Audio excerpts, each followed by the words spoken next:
evaluating and selecting instructional resources and materials for teachers and students. Teachers and students need textbooks, lab kits, videos, and other materials that are clear, accurate, and help students achieve the goals set by the standards. Selecting instructional materials provide a rigorously field-tested procedure to help education decision makers evaluate and choose materials for the classroom. The recommended procedure is unique, adaptable to local needs, and realistic given the time and money limitations typical to school districts. This volume includes the guide outlining process for school district facilitators and provides review instruments for each step. Selecting instructional materials explores how purchasing decisions are influenced by the following. First, parents' attitude. Second, political consideration. And the third one is the marketing skills of those who produce and sell teaching materials. It will be indispensable to state and local education decision makers, program administrators, and teachers, as well as education advocates. Factors to be considered in evaluating and selecting instructional resources and materials for teachers and students. Number one, what are instructional materials and why do they matter?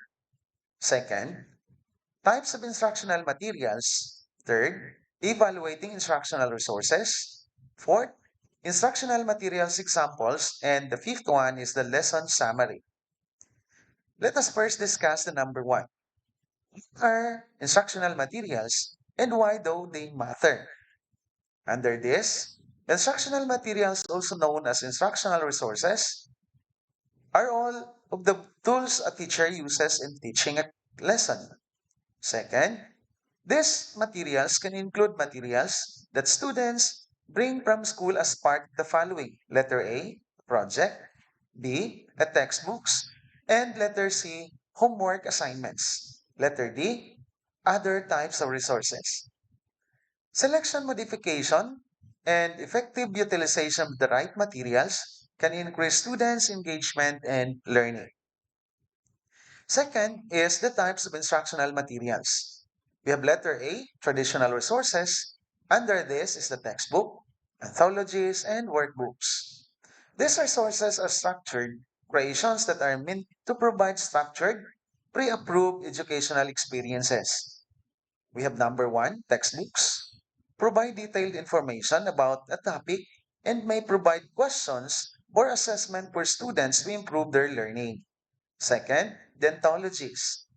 This provides reading passages, display examples of themes, presentations of specific topics, and other instructional subjects. Third is the workbooks. Workbooks are mostly dedicated to providing opportunities for the demonstration of knowledge. Another one for letter B, under the types of instructional materials, is the graphic organizers. These resources may be created by teachers, but they are usually made by the students under the advice of an educator. This helps students to comprehend knowledge in a way that works with how they think. Letter C, under types of instructional materials, we have the teacher-made resources. Under this is the worksheets, handouts, projects, and assignments. These are all matters created by the instructor to test the knowledge of a student or provide supporting for their methods of learning the information. Third is evaluating instructional resources. Educators should evaluate the material they use based on several criteria. Another one, teachers should evaluate their instructional resources for maximum effectiveness. Third, they should align the resources they use and create with all relevant learning standards. Another one is instructional materials should not be used for their own sake. Another one, educators should ensure that the resources they use to support the learning fulfill that the purpose rather than distracting from students' learning. When creating instructional materials such as assessment, educators should make sure that they ask their students a wide range of questions. Another one, number four, is the instructional materials examples. Many types of instructional materials can be used to teach students about one subject. Teachers can use exclusively the following. Letter A, traditional materials. Letter B, the graphic organizers. And letter C, the teacher-made resources. The most effective educators will use a wide range of materials that teach in a variety of ways to effectively influence students to learn the materials and concepts required by the standards. Number five, how to teach so that students will learn. A. Effective teaching is a complex process that starts with an end in mind. Second, before teaching a class, a teacher should determine what specific outcomes he or she wants. Example, what skills and knowledge he or she wants the students to master.